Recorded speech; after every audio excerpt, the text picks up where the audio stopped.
Alhamdulillahi wa salatu wa salamu ala rasulillah wa ala alihi wa sahbihi ajmain amma ba'd.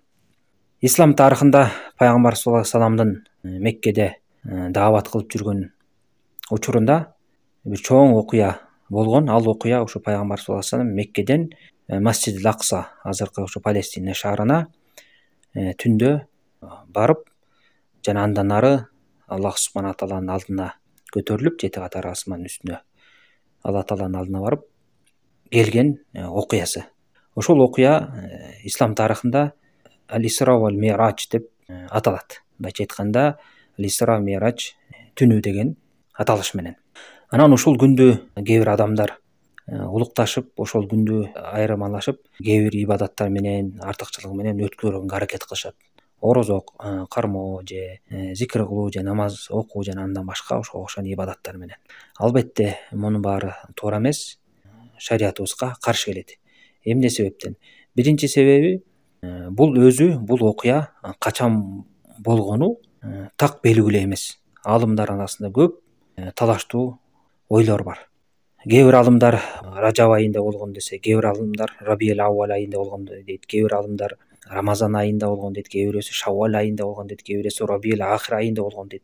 Мына ушундай алымдардын ою бир пикирде эмес.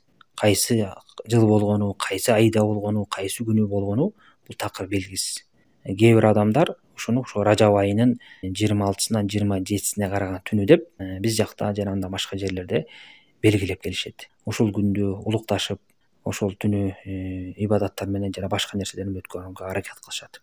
Мына жогоруда айтылгандай, бул окуянын качан болгону биринчиден так эмес. Экинчиден, ал ошол нерсе так болгон күндө дагы бул күндү ар ким өз билемдик кылып, өзүнүн акылына таянып, же болбосо кээ бир ката менен айтып койгон илимдүүлөрдүн сөзүнө таянып, бул күндү өзгөчө ибадаттар менен өткөрүп, Аллах субхана таала сыйынган тыюу салынат. Анткени бул шариятыбыздагы бидат болуп саналат. Диндеги жок нерсе менен Аллах субхана таалага ибадат кылуу. Эгерде ушул нерсе жакшы иш болгондо, ушул түн бир артыкчылыкка ээ болгон түн болгондо, жана ошондой эле мусулмандардын ошол күнү, ошол түндү, ошол күндү айырмалап ибадат менен өткөрүү шариятыбызда уруксат боло турган болсо, ушуну эң биринчи болуп биздин сүйүктүү пайгамбарыбыз саллаллаху алейхи вассалам өзү биринчи кылмак. Анткени бул окуяга өзү күбө болгон.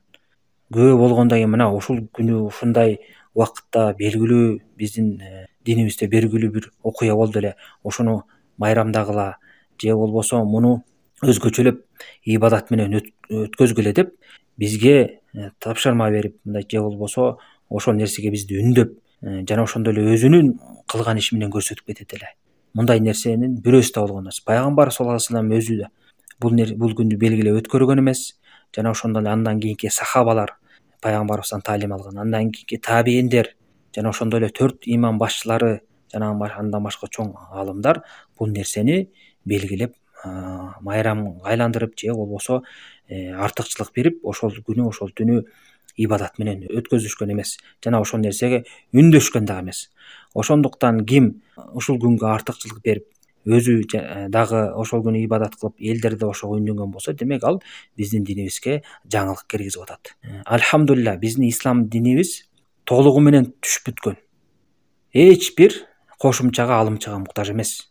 Алла таала Куранда айтып атат: "Ал-яума акмалту лакум динакум ва атмамту алейкум ни'мати". Мына бүгүн силерге диниңерди толук кылып бердим, жана ошондой баардык неаматтарын бердим деп атат. Биздин дин толугу менен түшкөн. Пайгамбар саллаллаху алейхи вассалам Айша энебиздин хадисинде айтып атат: "Ким биздин динибиздеги жок нерсени киргизген болсо, ал өзүнө кайтарылат. Жана ошондой эле Жабирдин хадисинде, Сахих Муслимде келет, пайгамбар саллаллаху алейхи вассалам ар бир жума сайын ошо бидаттан кайтарып хутба кылып турчу. Диндеги жаңылыктардан сак болгула, анткени ар бир бидат бул адашуу деген. Күллү бидаттын далале деп пайгамбар солай айткан. Демек, кимде ким далилсиз динибизге кандайдыр бир ибадаттын түрүн киргизген болсо, бир кечени белгилеппи, күндү белгилеппи же орунду белгилеппи, ошол күнү, ошол түнү, ушул саатта, ушул убакытта ушундай ибадат кылсаңар жакшы болот, анткени бул берекелүү, жакшы түн деп далилсиз сүйлөгөн болсо анын сөзү өзүнө кайтарылат, кабыл кылынбайт. Ал диндеги жаңылык бидат болот. Бидат менен ким ибадат кылган болсо Аллах субхана тағаланын ибадатын кабыл кылбайт.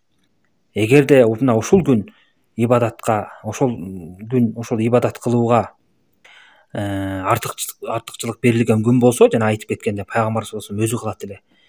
Мындан башка дагы чоң окуялар биздин динибизде, тарыхыбызда катталган. Пайгамбар саллаллаху алейхи вассаламга вахий, биринчи алгачкы вахий түшкөн түн болгон. Жана ошондой эле пайгамбар сахабалар менен душмандар менен биринчи кездешип Бадыр согушу болгондо ошондо да мусулмандар жеңишке жетишкен. Мына ушундай чоң күндөрдү пайгамбар саллаллаху алейхи вассалам эгерде ушул динибизде бар болсо, ошону белгилеп, мына ушул күндү майрам кылгыла, ушул күнү ибадат кылгыла, ушул күнгө артыкчылык бергиле, мындай Алла Таалага сыйынгыла деп өзү көрсөтүп кетет эле. Эгерде ким пайгамбар саллаллаху алейхи вассаламды сүйөм деген болсо, пайгамбар саллаллаху алейхи вассаламды ээрчийм деген болсо, анда пайгамбарыбыз саллаллаху алейхи вассалам динде кандай көрсөтүп кеткен болсо, ошондой кылып ээрчиш керек. Эгерде ал өз билемдик кылам деген болсо, анда Аллах субхана тағаланын алдында чоң жоопкерчиликке калат. Биздин милдет, урматтуу мусулмандар, ошо динибизде, Куранда, пайгамбар саллаллаху алейхи вассаламдын сүннөтүндө, сахабалардын асарларында динибиз кандай тастыкталып келген болсо, ошону аныктап, таап билип, мына ошого гана амал кылуу. Ар ким өзүнүн оюнан бир нерсени чыгарып, динге жаңылык киргизген бул арам иш. Бул адашууга алып барат. Биз Аллах субхана тағалаға мойынсунуп, анын элчисине мойынсунуп, динди ошентип карманып, жана ошо пайгамбар саллаллаху алейхи вассалам көрсөтүп кеткен жол менен, эреже менен Алла Таалага сыйынышыбыз керек. Ар ким өз билемдик кылган бул туура эмес.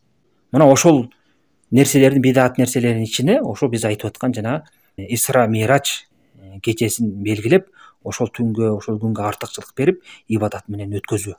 Бул нерсе динибизде тыюу салынат. Эгерде ушул жана башында айтып кеткендей, ушул жакшы нерсе боло турганда, пайгамбар боло турган болсо, пайгамбар саллаллаху алейхи вассалам өзү кылат эле.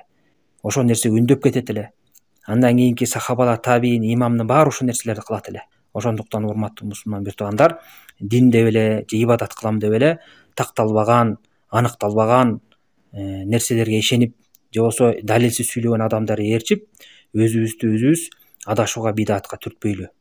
Ким жакшылыкка жетем деген болсо, анда ошо пайгамбар саллаллаху алейхи вассалам сүннөтү менен чектелиш керек.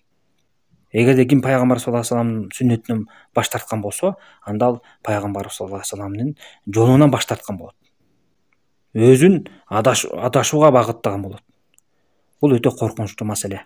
Баланча молда айтты, тигинчи айтты, тиги илимди айтып атат, тиги устаз айтып атат деген сөз болбош керек.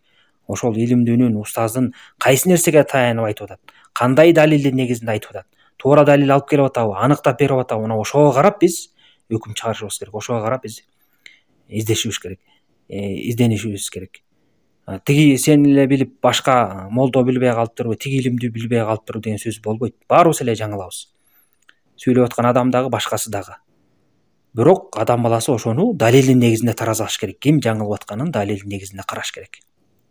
Аллах субхана тағала баарыбызга туура жолду насип кылсын. Өмүрүбүз өткөнчө ислам динине, пайгамбар саллаллаху алейхи вассалам сүннөтүнө бекем кылсын. Жана баардык мусулмандарды ушундай адашуулардан, динге кирип кеткен жаңылыктардан, бидат иштеринен Аллах субхана тағала өзү сактап, баарыбызга Аллах субхана тағала туура динди насип кылсын. Аллахумма салли ва саллим аля набийина Мухаммад.